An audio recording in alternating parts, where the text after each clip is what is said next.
I want to talk about holding offers in this climate. Okay, pricing it low and expecting multiples, and that strategy in this kind of climate. Now, this is actually happening in some areas. I was involved in a semi-detached in the Davisville area. Where this happened.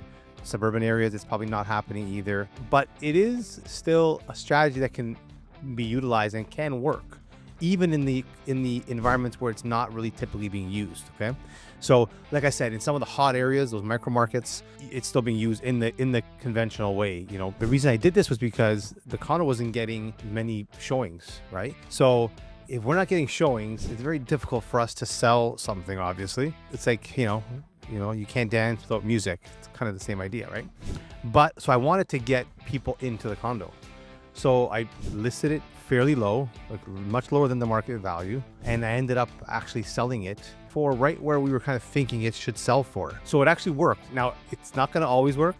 You could say maybe we got a little lucky, but it did work. It got a few more people in, and I got someone in that liked the unit and purchased it for a reasonable price. It was reasonable on their end, and it was kind of what we were expecting to get based on where we were. The same condo that I just sold there actually sold a few months before for considerably more.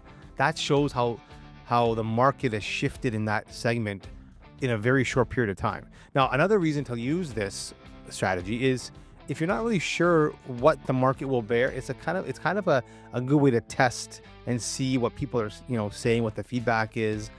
Because it doesn't necessarily hurt you. You're not showing your top end, your bottom line. People don't know if you list something at $1 million, but it's worth 1.5.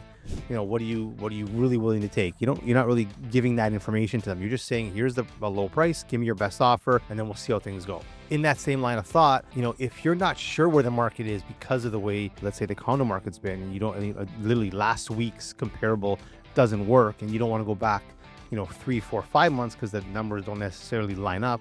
It's a good way to just test things and see what the market will bear.